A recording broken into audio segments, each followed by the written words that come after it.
Hey, good morning. Good morning, Ted. You've got a fancy shirt on too. I've got a fancy shirt on. I'm feeling fancy today. You and I are doing a lot of talking today, aren't we? Yeah, yeah.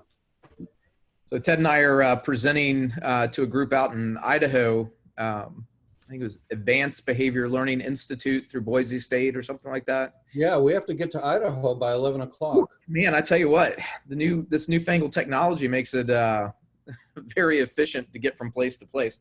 So Ted, pretty exciting stuff this morning. What's up? I am broadcasting from EBCS's new office in Lynchburg, Virginia. I heard yesterday that there's a new office. That's Yeah. wonderful. Yeah, we've got a really fancy high-speed internet. I told them that I wanted, the ability to have like 20 teenagers in here streaming video games and it not interrupt my signal. So Yeah. I'll be without dog barking, people walking through the house today. It'll be nice. It will be nice. I'm looking for how I can do a watch party. I don't see that option this morning. Oh, you got to do a watch party. I got to do a watch party. Yeah. I'm It should be looking. on there. I'm streaming. I know. I see it. There, I just liked it, but where's my watch party? I don't know. Maybe I did something wrong this morning when I set it up. Oh, I really want to do a watch party. I think I did everything the same way though. Tony Brooks liked it. Yeah, she's getting ready to sit her RBT exam. Excellent. Tony, if you're watching, I hope you got everything straightened out with Amber yesterday. Get that application in, get ready to go. Man, we had people watching from all over the world the other day, and I don't see how I can do a watch party. Are you on a different computer again this time? I'm on my EBCS computer with you. Yeah. And on my other computer, I have Facebook open with the watch party. We're trying to do a watch party. What if I go to settings? No. Okay, hold on. I still have the news going in the other room. Let me turn that off. Oh, that's what, yeah. Like actually some pretty depressing news this morning. I saw that the number of cases spiked in Virginia last night. Not what we want to hear, especially when we're talking about getting back to school, getting back to normal, but is what it is, I guess. Lynn, it's great to see you all the way from Georgia. It was great to talk to you yesterday. Feel free to throw any questions you guys have in the chat box today. We're going to kind of expand on what we were talking about earlier in the week, and who knows what we'll end up talking about, Ted. We kind of go off on some random. We just make it up as we go along. Yeah. In a good way. Yeah. We've got a 3-hour, after this, we got to talk for 3 hours on ABA in schools. We can do that. We could do that. I was looking at the slides last night. I'm like, yeah, we can make this one slide a couple hours. It'll be fine. It'll be fine. Wait for Katie to jump on. But we can go ahead and get started. If you get your watch party set up. Okay, I shared it to my timeline. Let's go to my timeline. So for those of you who don't know, Ted's got experience working with BCBAs and aspiring BCBAs and different things all over the world. He's been to a lot of different places. We work as a company in Bulgaria, but Ted has been active in China, Russia, Pakistan. Yeah. India. Bulgaria, China, Russia, Pakistan, India, Nevis, Jordan. Yeah. Yeah. Yeah. So Ted is world famous. He's like, this really great thing on a menu. He's world famous, Ted. Oh, I'm no Chad Honeycutt or Katie Lyford, though. That's okay. Hey, Katie, how you doing? Good. Good morning, guys. Katie, you missed it. I just told everybody we're broadcasting from our brand new office. Wow. Our exceptionally high speed internet. Oh, that's nice. It's a Cool. gamer paradise in here. It's so Is that what you're doing all day? Yeah. Knew it. Knew it. TV up on the wall. Yeah, I knew that's why we got the office, but it's okay. Good, yeah. So I told Comcast, I was like, I want to be able to have like 20 teenagers in here all streaming games and Netflix and still not be have a drop in the signal. So they said I've got that. So we're good. Awesome. So everybody, welcome back. This is part 2 of our discussion on working with some students with trauma history in the school, kind of review a little bit this morning what we talked about on Tuesday and expand that discussion. We welcome you guys to throw out some comments in the chat window. I think you can access the Q&A too. I'm not sure. Yeah, you can access the Q&A. If you got any questions, you want to maybe ask a general question about a specific student, just keeping in mind all HIPAA regulations, keeping it private. FERPA regulations, all those regulations. All those good regulations. So on Tuesday, we identified what trauma was. Ted, you were talking about the difference between that big T and little t as trauma. And I think that's something just kind of good to reiterate that we don't get, and I love this, when we did the webinar series and we were doing the trauma presentation in that, you had made the comment that we don't get to decide what was trauma for another person, right? Right. It really is this personalized thing. So yeah, it's in my experience, in my life, you know, how I experience the event, that's what determines whether it's trauma or not, the effects it has on me. So there's, you know, there are quizzes you could do on Facebook. There are, you know, profiles that psychologists and counselors and others do that are like the most stressful life events, right? How many of these have you experienced? And they're big ones. Some of them are happy, some are not happy, like getting married, moving, getting divorced, death of someone close to you, natural disasters, and on down. And, you know, those are some pretty big events that don't happen very often for most of us in a lifetime.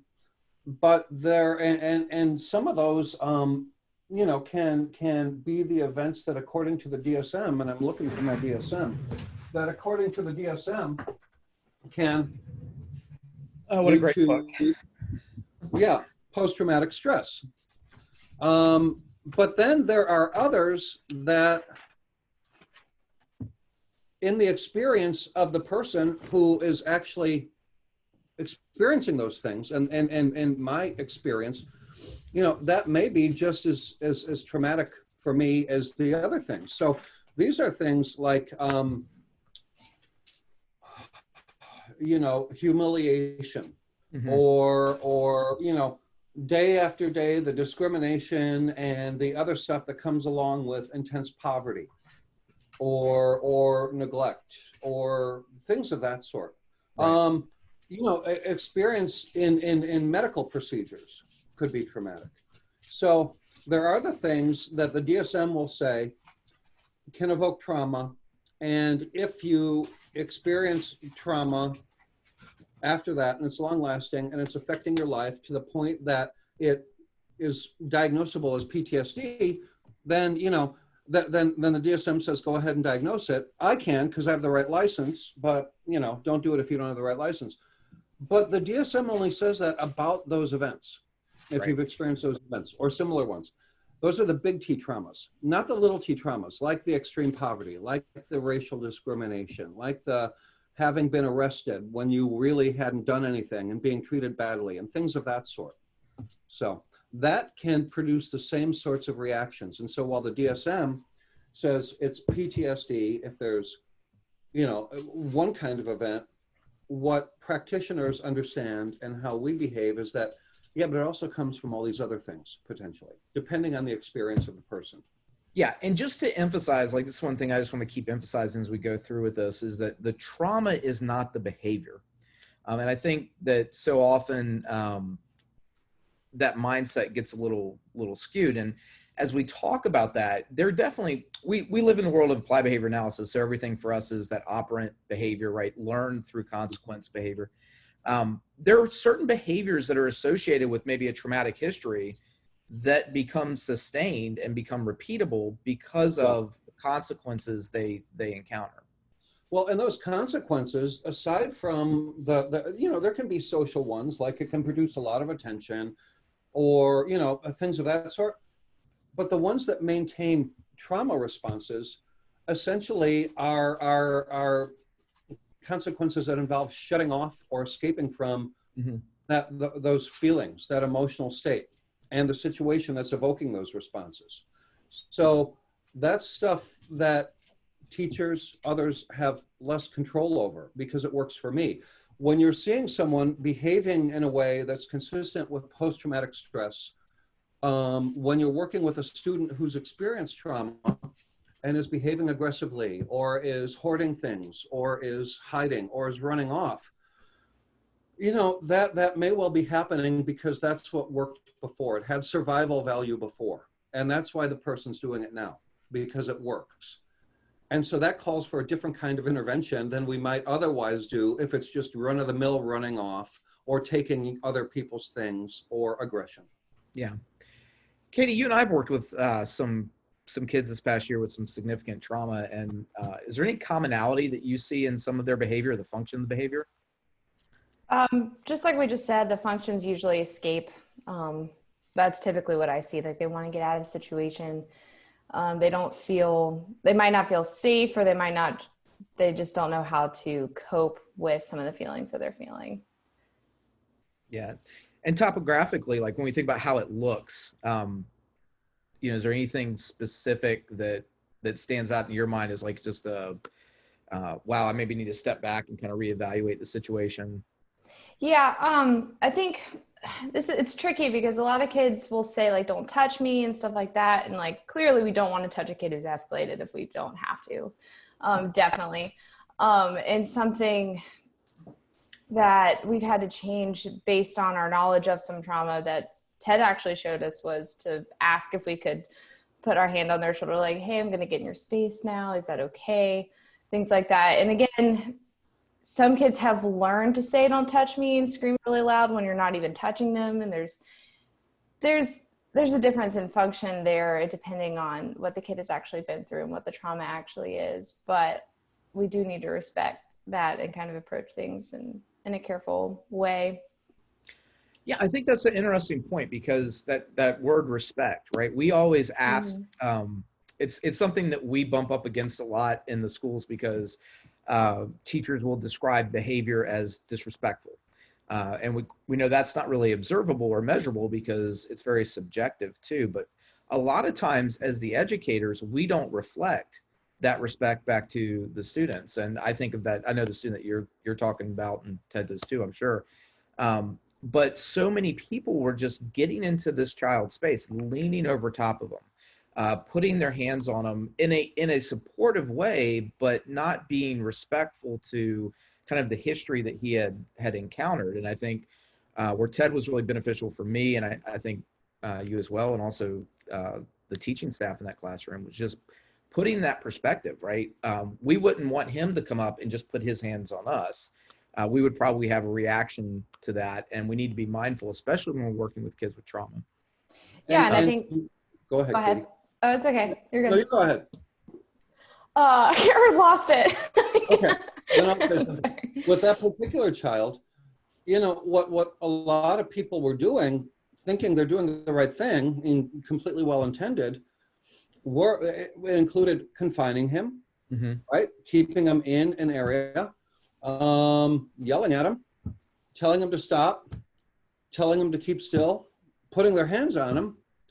And the traumatic events that he experienced, and there were a bunch of them for this guy, features of those included confinement, being yelled at, being told to stop, being threatened, and people putting their hands on him.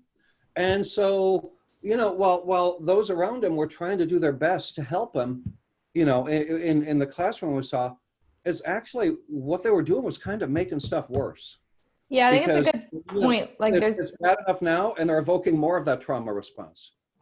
Yeah, I think the intentions are typically all very good. And that's important to mention, that just because we see something walk into a classroom like, hey, we think that this is actually reinforcing this kind of big behavior, this big problematic behavior, that does not mean we're saying that your intentions were bad or anything like that. So all of the people trying to help this kid reach baseline and to get stuff done and to be calmer was all in good intentions. It was just, we have to think about things in a different way. Yeah, I have right here a list of behaviors that might be indicative of trauma in children. Could I go over that quickly? Yeah, absolutely. Okay, for kids birth to 3 years, let me go back to that. It can include eating or feeding problems, sleep problems, somatic complaints, clinginess or difficulty separating, passive behavior, being irritable, constricted moods. So it's kind of like they look like they're numb. They never get really angry, but they never get really happy either. Fearfulness, being easily startled, aggression, self-injury, and sexualized behavior. Kids 3 to 6, avoiding situations, clinginess, passivity, being impulsive or hyperactive, somatic complaints, inattention, daydreaming, aggression, sexualized behavior, sadness, poor peer relations, social problems.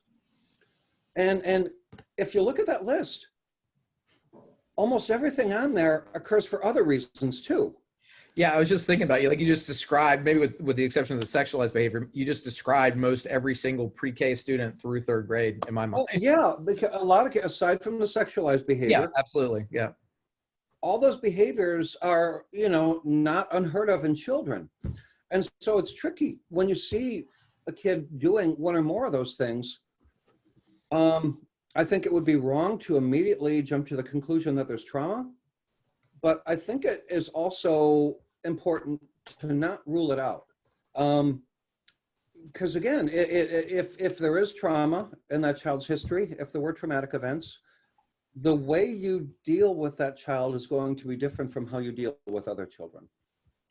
Yeah, I know for me in particular, like I probably would not be as quick to challenge the behavior, especially if it was that defiant behavior, if I do know the trauma history for sure.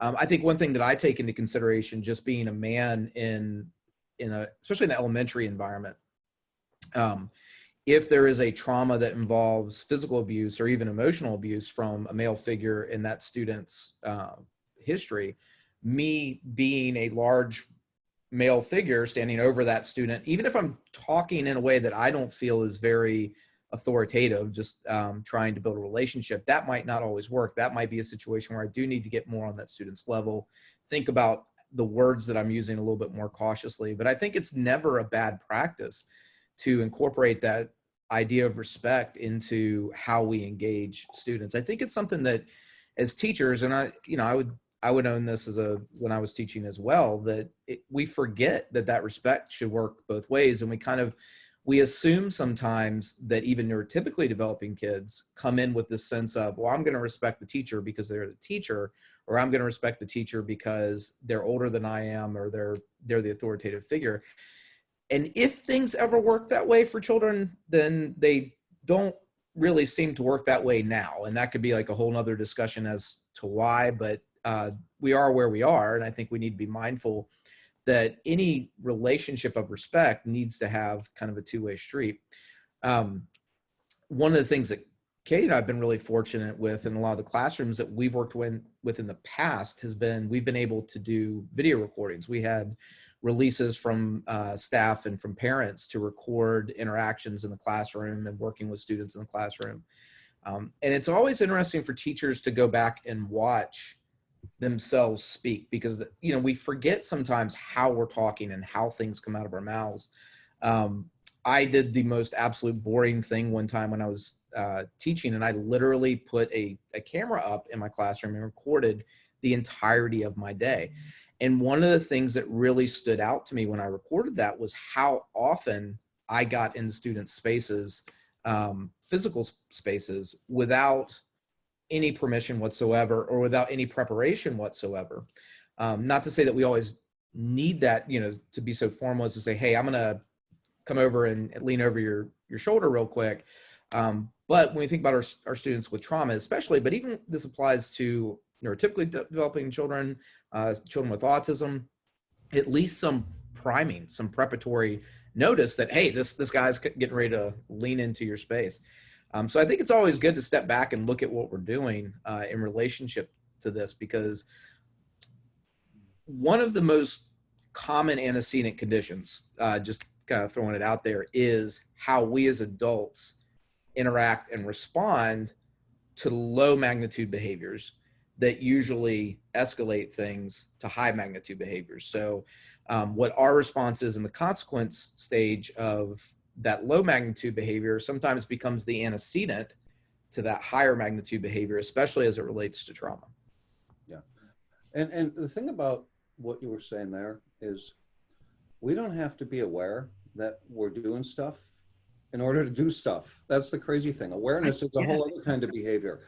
And so we may be interacting in a way that's evoking those responses. And those responses are happening because they help the kid survive.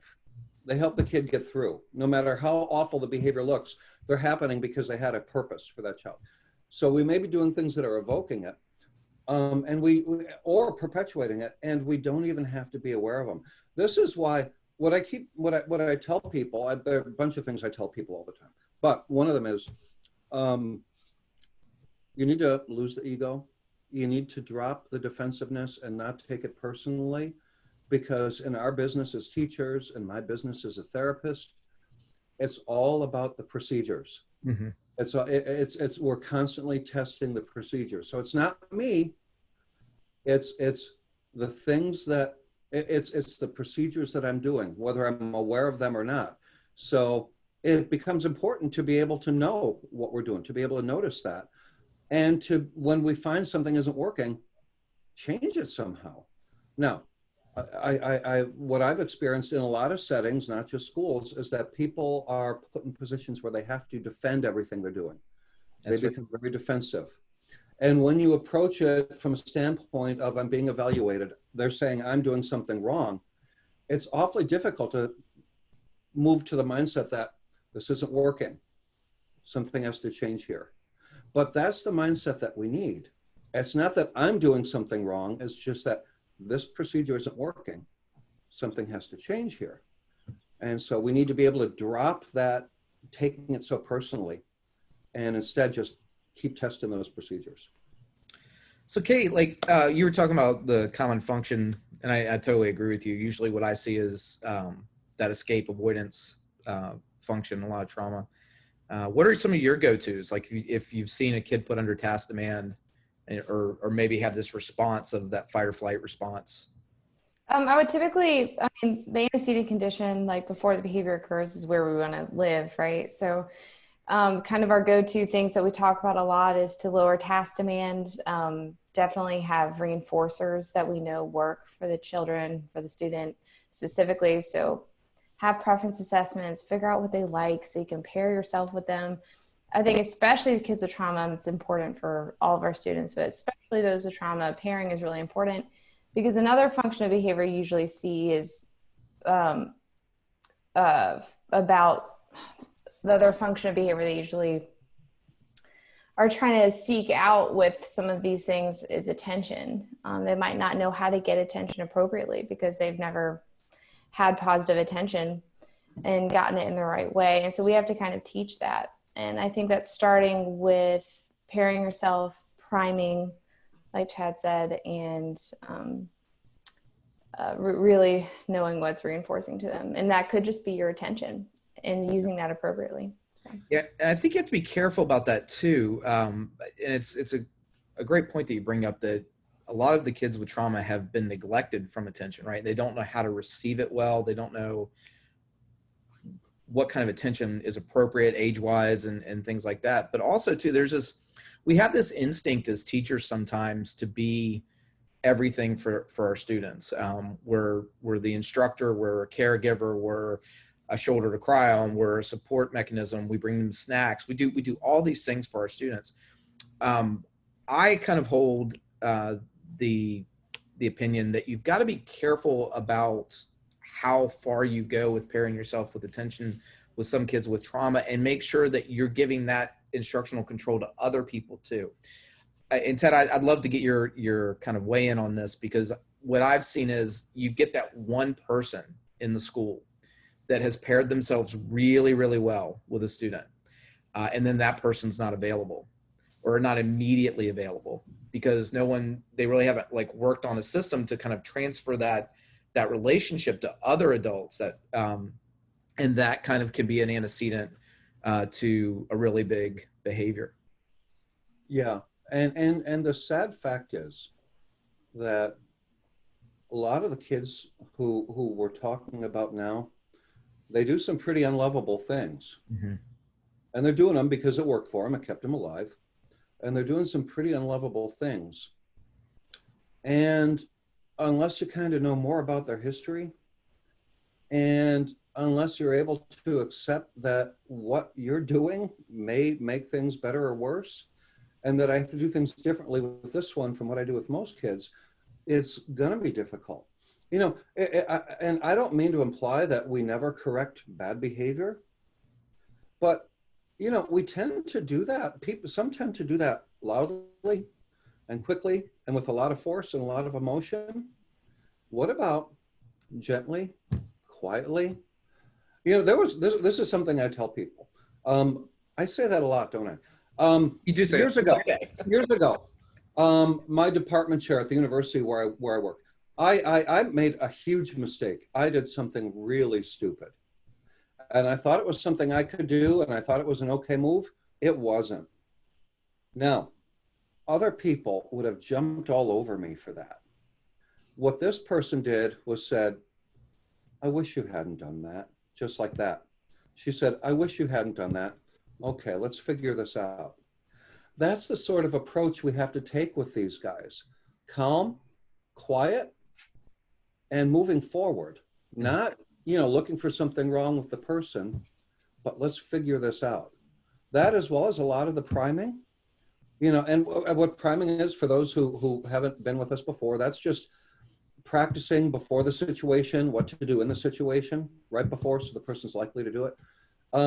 And as far as that one person who's paired well with the child moving on, you know, a lot of that has to do with just teachers having 10 trillion things to do. Yeah. And we're not implying they need to be the kid's therapist. They're not. Whether they need to be the kid's teacher, Right. because that's equally as important. But teachers have a lot to do. Teachers may not notice or understand or know that this kid has a slightly different history from most kids. And what they're experiencing is that he's doing big, bad, unlovable stuff. And I have 29 other kids I need to teach in addition to him. But once you understand where he's coming from and why the behavior's happening, and we keep coming back to that, the function of the behavior, it kind of helps you better adjust how it is that you approach this one. Yeah, and I want, you know, kind of cycling back around to what I was saying about the different individuals. I've gotten involved with a lot of students, and as I'm kind of interviewing all the people that are around that student, inevitably there's that one person that says, well, he never does this stuff with me. And that's great. That's fantastic. But what we need, what we want to always work towards, is him never doing those things in general. We want all of kind of, you know, success through all environments around all adults, and him be able to recognize, or she to be able to recognize, that the way we treat this person is the way we treat that person. I mean, that is where we're always moving towards from an ABA approach. And I think one of the things that makes, you know, applied behavior analysis what it is that we seek out that generalization, and we want the natural contingencies, the natural environments to maintain appropriate and functionally appropriate behavior. So you just got to be mindful of that. It's, I know therapeutic day treatment is big in a lot of schools. I think that's probably shifting over the next couple of years. But, you know, a lot of times there's that person that student always knows that they can go to, and kind of going right back around to what Katie was saying, if we know that the primary functions typically are attention and escape, that serves both of those things. Not only did I escape, but I also get one-on-one attention in that escape. And when we look at intervening in any type of behavior, we really need to look at intervening in it where the behavior occurs naturally first. If at all possible, that's where our interventions need to take place. Because if you allow an escape condition from the problem behavior, you've now all of a sudden got to work it back into the natural environment. So anytime that you can reduce task demand, implement choice in the natural setting, so like the classroom setting, and find something to reinforce. I mean, that's the one thing that we just kind of hammer over and over again, is that when things get a little bit better, you got to find that thing to reinforce and take advantage of reinforcing it. And I think that's why you usually get that one person in a student's kind of educational world that, and usually it's an instructional assistant or maybe a TDT counselor or something that does have that relationship, because they're always there. They're always kind of immediate in their attention or in their ability to deliver an escape condition for the student. But just like we would do reinforcement for a student with autism, we want to make sure that we're controlling the schedule of the reinforcement, right? We can decide what we're going to reinforce. We can minimize the topography of it, what, you know, the demand of it, but we still have to control the reinforcement. Yeah. You know, you mentioned functions often being attention and escape. And that's why the kid's doing that behavior, because it gets evoked by something and it shuts it off or gets the kid out of it. And those things aren't always big, awful things, but those things may be things that were going on around the time when the big, awful thing happened. Right. You know, there were some of us who 9/11, you know, the Pentagon is not that far from my house. It was hit by a plane. That was a crazy, awful morning. And it was a big, beautiful day with a beautiful blue sky. And for a while after that, blue skies creeped me out.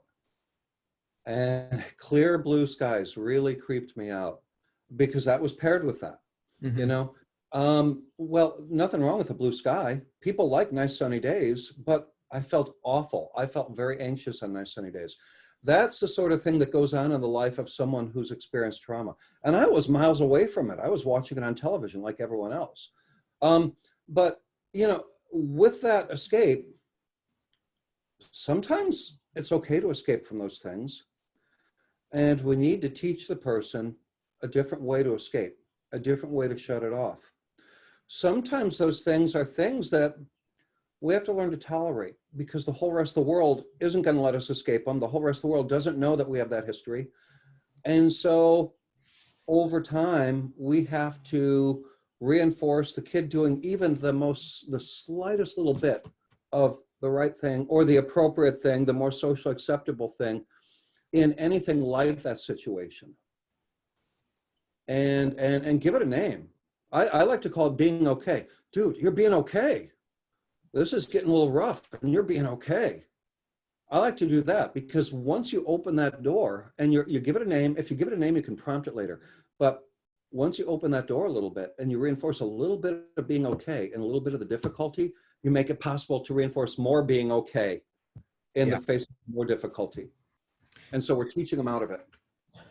Yeah, I don't think we can overemphasize that too much. Katie, recently you and I don't know if this stuck with you. It stuck with me. Recently, you and I were in a situation where a young lady was apparently being taken away from her mother and put into foster care, and there was a group of adults standing around her and talking at her and not to her.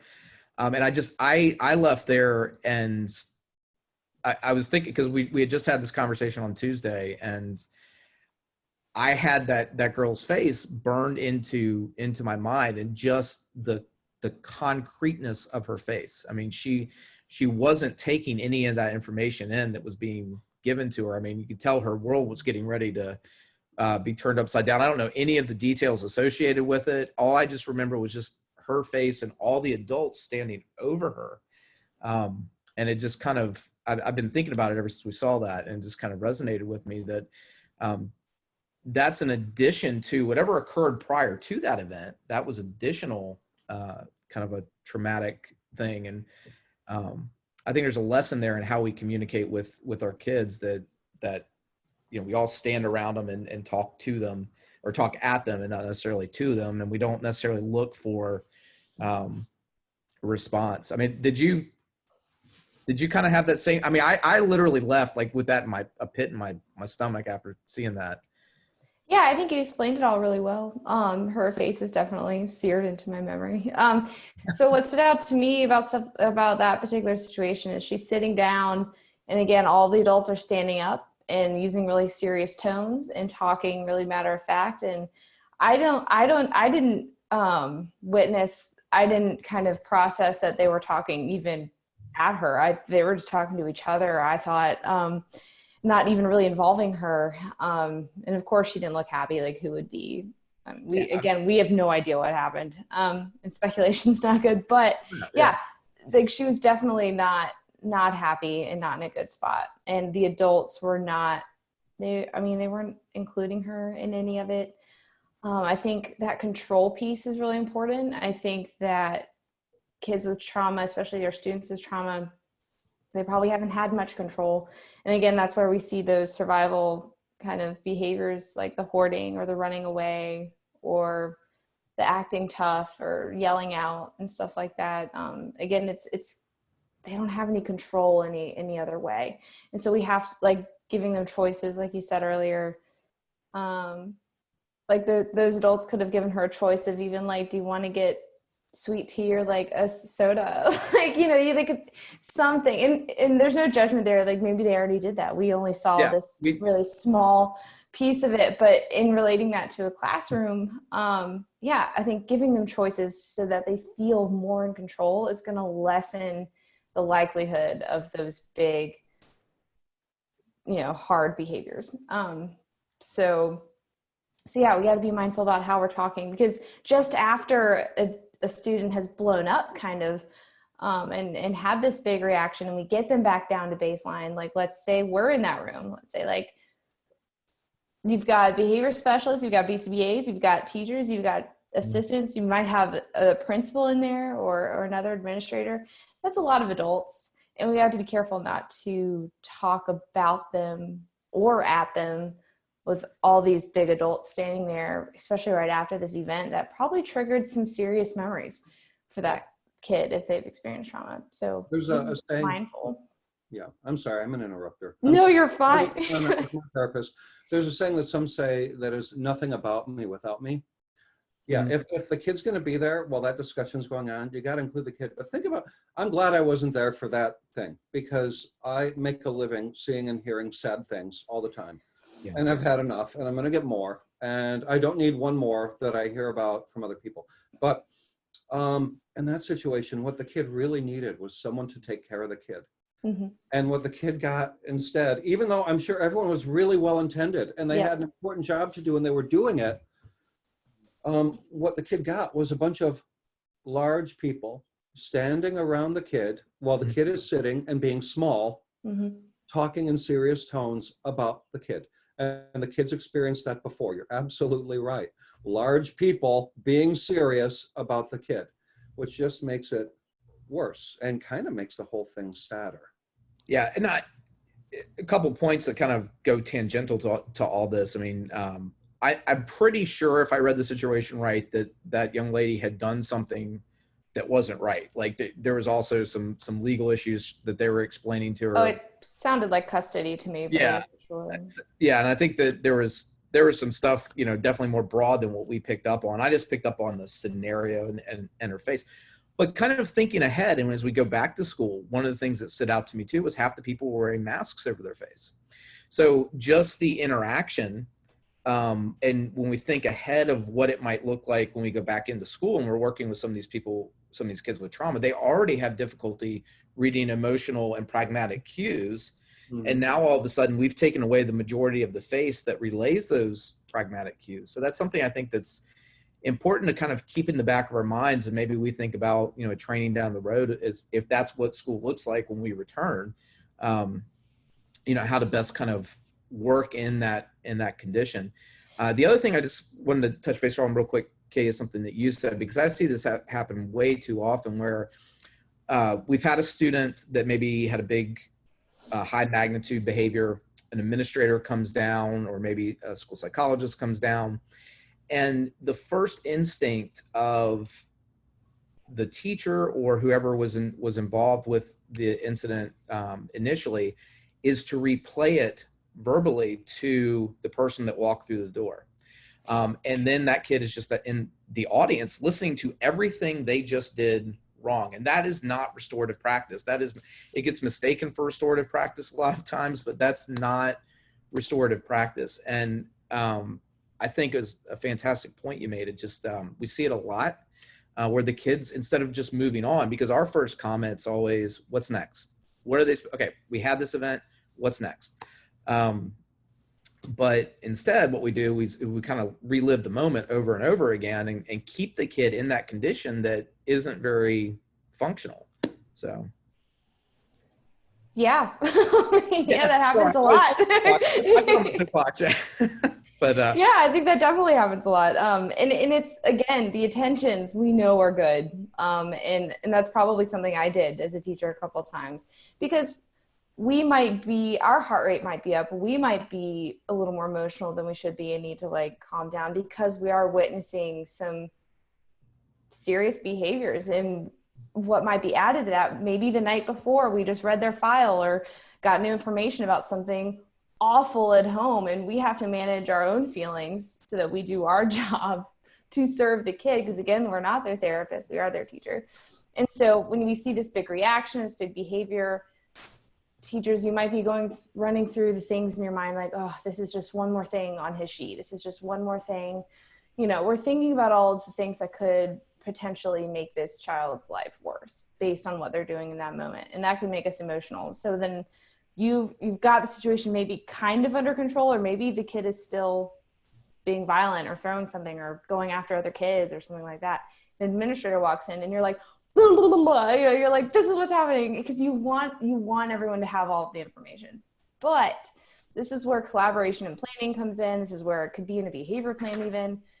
Talk out how to handle when this happens, like when an administrator does come in, if you do need that backup. You might want to plan how you're gonna address it. And I realize you get new kids all the time, and so maybe just have like a blanket kind of process for something like that, and then kind of tailor it based on the kid. But we do need to be careful not to just reiterate everything that child did as soon as someone walked in, because they might amp up even more. So that could trigger even more behavior. So we have to be careful how we're handling that, for sure, and have a plan. I think that's the biggest piece. And most adults are already really good at that. Yeah. But maybe not at work. When we do that at home, it's called not having grown-up discussions in front of the kids. Mm-hmm. For some reason at work, we kind of forget that. And sometimes we have that grown-up discussion right in front of the kid. And there are some things that the kids shouldn't be a part of just yet. And that's one of them. Yeah, and giving them credit, they might be soaking up a lot more than we think. I've done this. I've been guilty of this and realized it halfway through, like, man, I should really step out of the classroom. Like, it happens, but we do just need to practice that for sure. It's always fun when we're working with those kids that are echolaic and just respond. Yeah, especially if you're used to, yeah, exactly. They're taking stuff home, guys. The parents know they didn't hear it at home, so we know YouTube exists, but still. That's right, yeah. But crosstalk is a really good consequence-based strategy. So if another adult does kind of come into the situation, cycling back around to the function of the behavior, if the function of behavior is that seeking out that attention, and if the environment can tolerate that behavior to continue to occur for a little bit, nobody's in danger. Crosstalk is a great strategy. And what I mean by that is I walk into a classroom and again, this is where knowing what interests the kid is really important. I might just start talking to the teacher if I know the kid was a 49ers fan. I've had a specific example that I'm using. And I just started talking to the teacher. Man, I couldn't believe how good the 49ers did this past weekend. Did you? And teacher's like kind of looking at me blank stared. And all of a sudden I've taken my attention, which is what the kid wants, on a topic that the kid likes. And now I'm directing it towards somebody else. So I naturally kind of create this new antecedent of him wanting to address me on that topic. And you'd be surprised that just by that casual conversation and removing your attention from the problem behavior and giving your attention in an appropriate way to another individual that's in the room, how that can really distract the student from that cycle of behavior that they were in, and all of a sudden engage them in an appropriate behavior. So in that instance, what I did was the student was out in the hall and he was punching the wall and stuff. And he was getting all this attention from all these adults, and they were all talking to him. And he was being smart. He wasn't punching the wall to hurt his hand. He was hitting it just enough to get everybody's attention. And I just started talking about football because I knew the kid liked the 49ers. And as soon as he engaged me and said, did you watch the whole game? I said, oh, yeah, I did. Did you? And he said, yeah. And then he started talking about the quarterback. And I think it was Kaepernick at the time. And he asked me a question. He said, you know what? I really want to talk to you about this, but I want to talk to you about it in your classroom. And he turned around, walked straight into his classroom, sat down at his desk, and I walked in, kneeled next to him. I said, okay, what do you want to talk about? And he said, oh, Kapernakle's pass rating. I said, okay. So we talked about that for a couple minutes. And then I stepped away. I removed myself. I stayed in proximity, but not right next to him. And then after he kind of re-engaged, I would intermittently step in and ask him a question again on that topic that I knew he was motivated about. And again, the keys there that to me that worked just from a conceptual standpoint was knowing what was motivating to the student, not giving attention to the problem behavior, and modeling appropriate attention and social interactions with the adults near me. And I think that all kind of combined work together to allow him to accept the contingency of, if he wanted to continue to get my attention, it needed to be in the classroom. And it really speaks, Katie talked really early on about in this hour about knowing what the kids like and doing preference assessments and things. That is just so important. I mean, if you think about how we interact with each other as adults, we typically talk about things we have common interest in. I mean, if you go to a party, you may have a casual interaction with somebody that is, about the weather or about politics or something like that. But normally where you land is somebody that you have common interests with, and you have this more extended conversation. And we don't take some of that knowledge and apply it to how we interact with our students, especially with our ones that are struggling with really significant behaviors. So Ted, I just want to touch on one of the things. We got a couple emails, and they were great questions. And I don't usually, I process this thing. We haven't really talked about it very much, but trauma that actually occurs at school and specific things that I have in mind are for some maybe of our more medically fragile kids that are day in and day out being changed on a table. Like there's this whole procedure of getting changed, and it's a fight. Even feeding sometimes can be traumatic. And those kids have these really, really big behaviors. Maybe they're, cognition wise, grade level, or with a typically functioning child of that age, but they have these huge magnitude behaviors in the classroom. And what is your advice to teachers when maybe the parents imply the trauma occurs at school? Consider the possibility that maybe the parents are right. And again, it's a matter of being able to accept that we're testing the procedures, right? Now, that having been said, I previously worked for a rather large school division up here in Northern Virginia. And one time I made a mistake and I apologized to the teacher, and my boss overheard me apologizing, and she said, "Don't you ever do that again. Because if you apologize, you open us up to liability." So on the one hand, I'm saying, let's accept the possibility that unknowingly, we may be doing something that's making something worse. On the other hand, we have to be careful that everyone sues everyone for everything nowadays. And what I think the thing to do is in that situation is, kind of externalize it a little bit. Okay, this is how things are being done. How would you suggest we improve on this? I'd ask for some guidance from the parents if they have any to give. But there are also others who routinely do that with kids. Mm-hmm. There are OTs, there are PTs, there are nurses. They routinely do that stuff with kids. Home health aides get some training in that. And if the school has a nurse, if the school has an OT, the school has a PT. If the child comes with a home health aide, which is rare, but it happens, then, we might get some guidance from them because they do that thing all day, every day. That's, professionally, they work with people with those difficulties, and they need to do it in such a way that it's acceptable to the child. My other thing, though, that I've been thinking of while we're talking is bullying. A lot of kids, and it would be a kind of more insidious all day, every day. It doesn't have to be ever one big bad beatdown, but it could be all day, every day, insults, humiliation, put downs, everything else. And kids suicide over this. They kill themselves over this. And what that gets me thinking is that the adults around him meant well, but no one was able to do anything that made it better for that kid. And that was the kid's only way to make it stop. And, you know, I think, and I don't have any guidance for that either, other than when you hear when you hear someone's being bullied, if your child's being bullied, if it appears that it's going on in your classroom, really got to work with your whole team and the whole school environment and involve the parents. And then again, you may be exposing the school to liability. So you work with the team around that to make things better, to improve that social behavior between the students. Mm-hmm.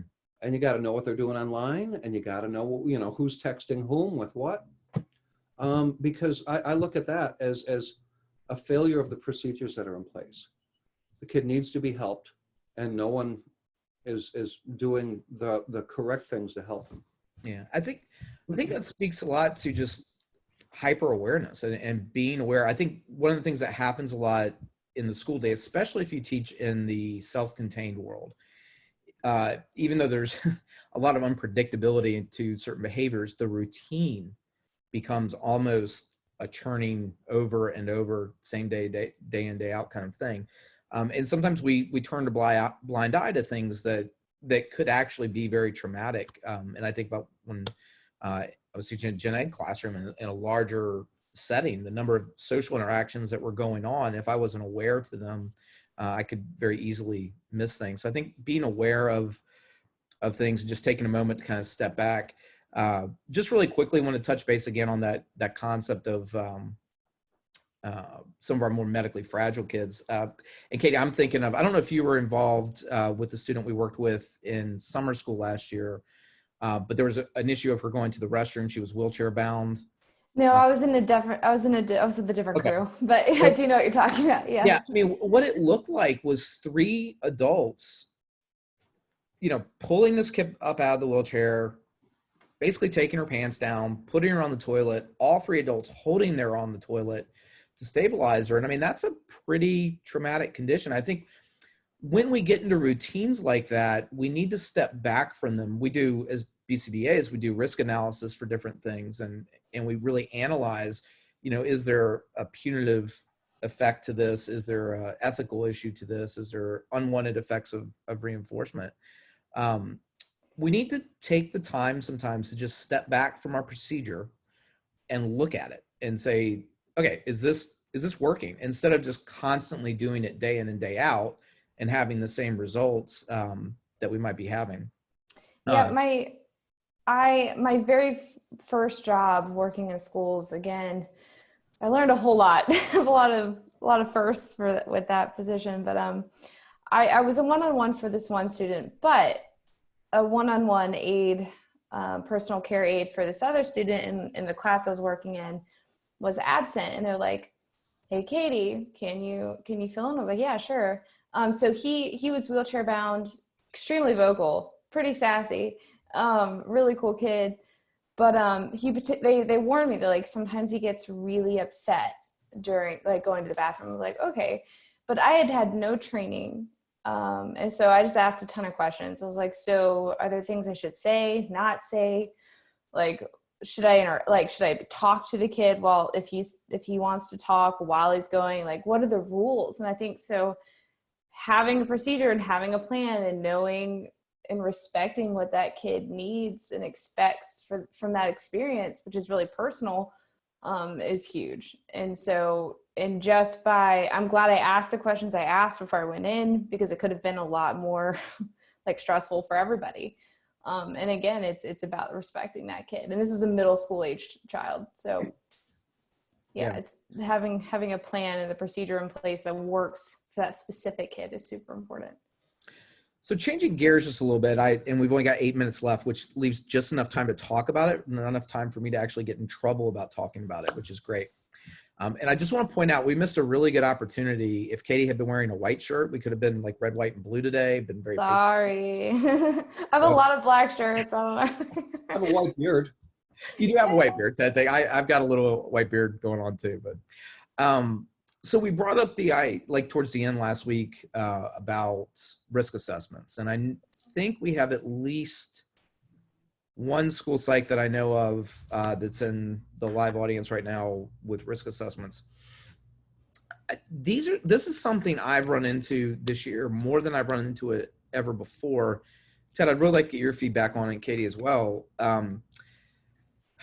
If a kid knows that all I got to do to get out of school for 3 or 4 days is draw a picture of something, and then it kind of cues this whole process of risk assessment.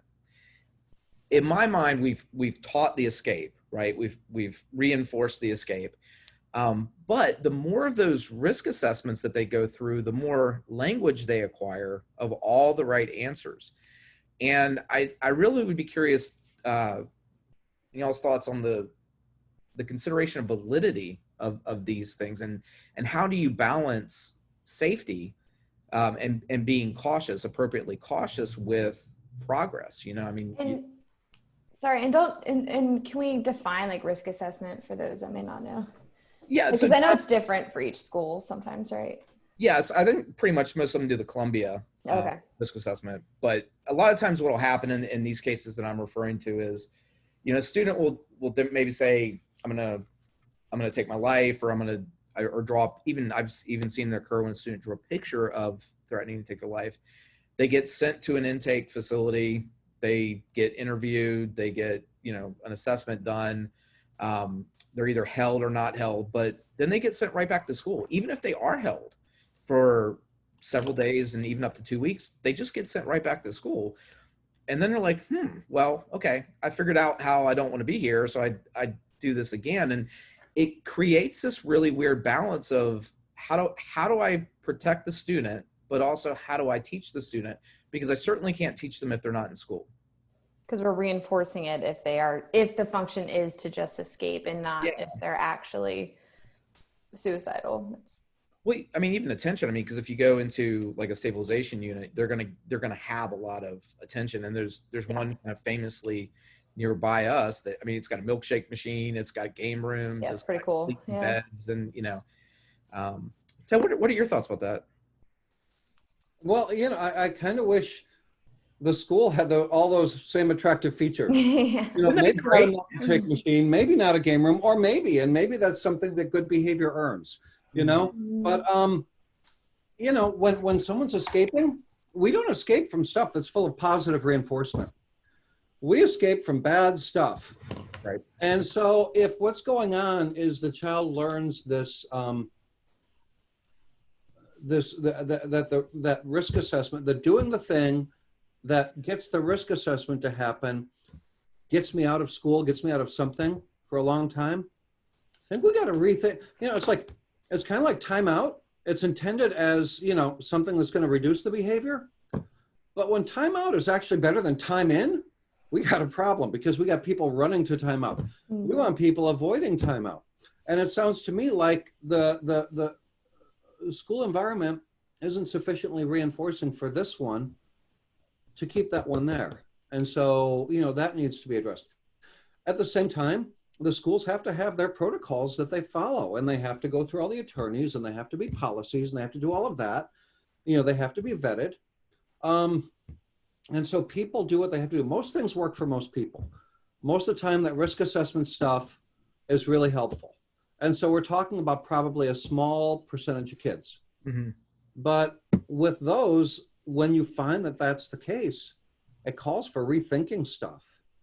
It may call for, I don't know if anyone still does in-school suspension. No one's doing it right now, obviously. But it certainly calls for rethinking stuff. And looking at the teaching procedures for this kid, looking at socially what's going on, all of that stuff, because it's become so untenable for whatever reason, or it may just be boring as hell. Yeah. And this kid's doing something that gets him out of it. A really interesting statistic, I'm not going to use specific names, or I'm not going to, specific divisions, but I know of a stabilization unit that during the summer, they're basically bankrupt because no kids are being admitted. Mm-hmm. But during the school year, they have such a high admittance rate that they can't keep beds open. And last summer, they actually started advertising that they had beds open to pediatricians and school divisions. And I think that really speaks to what you said, that any human behavior, right? We're going to escape things or try to escape things that we don't enjoy, don't like. But it is interesting when you think about the concept that all these referrals are occurring during the course of the school year, but then when the kids are not under that task demand, not in that condition of the school environment, they're not being placed in the stabilization services. Not to say that, that they're not needed and that it's an easy fix. I just think where we get progress is when we start opening dialogue about things. And I know of 2 students in particular this past year that I dealt with that 4 times were removed from school for periods of 2 weeks, put in stabilization, and came right back to school without any type of support or plan on resolving whatever was the issue that kind of sparked that placement. And I don't know if there are any school psychs in the audience, if you guys want to kind of weigh in real quick on this. We're running a little bit of time, but I do think it is an interesting challenge as we talk about trauma, because at the end of the day, like Ted said, it's not that we're saying that we don't address bad behavior. Kids with trauma, just like children with autism or children in general, they need to learn how to be successful in the environments they're going to be in. And we have to teach that. And it's really hard to teach it if we're constantly suspending and sending kids out of school. If we're constantly sending them to outplacement, if we don't ever actually have them in that environment and where we want the behaviors to occur, it becomes pretty challenging. So yeah, I think it's harder once we have established that they do, if we do have that kid who is doing it for attention or just escape and is not actually suicidal. Once we've started that, it's really hard to make school reinforcing enough to keep that from happening. So it's really tricky. We recognize it's really hard. We, like Ted said, it'd be nice if we could stop it from happening in the first place and make school way more reinforcing. Yeah. I can't remember, and I definitely don't want to turn into a political conversation, but there was one governor that made the comment. He was kind of looking at where we're at with education right now in terms of COVID and everything. And he just was kind of musing to himself, it's amazing that we still take these modern kids and try to stuff them into an educational model that is really antiquated. And wouldn't, a great silver lining of all this kind of disturbance and crazy be that we rethink a lot of things and get creative with a lot of things and find ways to make all kids successful in schools, even if they are having histories of trauma. And then the other thing I just want to touch base on before we go is Katie had talked about some kind of like common behaviors that you would see. One of them is that hoarding thing, that stealing thing, like taking things out of the teacher's purses, taking things off the desk, because some of the kids never had anything. And a lot of times there is this kind of instinct that we excuse it. We say, oh, it's okay. Don't, but they still need to learn from it. And Ted, if I overstep here, please correct me. Because what does that look like when that student is 13, 14 years old and they steal something from Target? Mm-hmm. And they have these violent outbursts whenever an adult encounters them doing something wrong?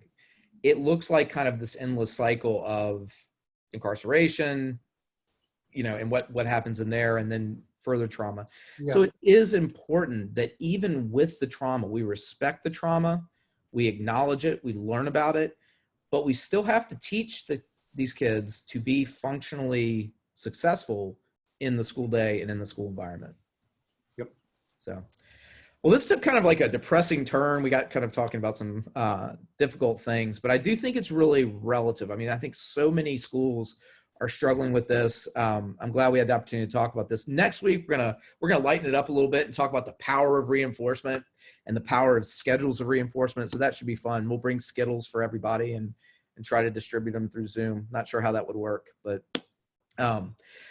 really enjoyed this conversation this week. It's a tough thing to talk about. I'm sure we'll revisit it over time, but I encourage you guys to send us emails. Feel free to ask us questions on Facebook. Was excited to get contacted from someone through Facebook the other day, and I've already touched base with her. Reach out to us. We're happy to help. We're here for you guys. Look us up on www.ebcsus.com. If you're out there across the country, we have a great webinar of a library webinar of behavior interventions and special education stuff that you can purchase. We got a lot of things to offer, and we're here to support teachers. So with that being said, we'll see you guys next week. Katie, Ted, thanks for another great show. And we'll be back next week, Tuesday at 9:30, and we'll talk about the power of reinforcement. All right. Bye, guys. Bye-bye. Bye-bye.